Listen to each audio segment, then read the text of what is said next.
The reason why Domino's stopped using the Noid as their mascot is way more dark and depressing than you think. So the Noid was created to become Domino's new mascot in 1986, and some would describe him as being a little rabbit guy.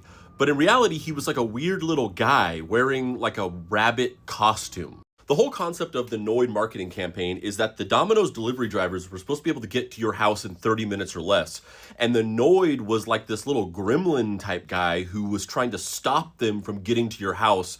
And so these Domino's delivery drivers would have to avoid the Noid and get to your house in 30 minutes. And the Noid and its marketing campaign were insanely popular and successful. There was a Saturday morning cartoon that was in development at one point, although they ended up not making it because of some parental activist groups that complained. There was a video game that was put out at one point, and it just became this huge cultural staple. Well, in 1989, a man named Kenneth Noid walked into a Domino's in Chamblee, Georgia with a .357 Magnum, which is the gun that Dirty Harry uses, and held up the entire store at gunpoint and went on an insane tirade about the fact that Domino's was making fun of him personally with the Noid character and mocking the fact that everybody wanted to avoid him. And that is not a joke.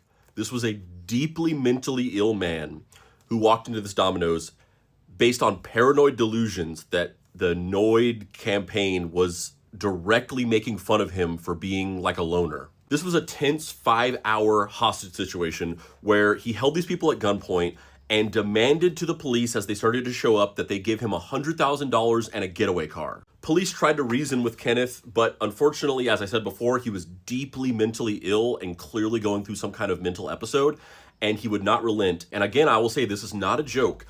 Kenneth Noid got hungry, and the employees at the Domino's offered to make him a pizza. They got him a pizza, and when he ate it, he put the gun down, and they grabbed the gun from him, and the police came in and arrested him. So Kenneth Noid was arrested, charged, and eventually put on trial for attempted murder, kidnapping, and a few other charges, but ultimately was found not guilty by reason of insanity because he was a very unwell person.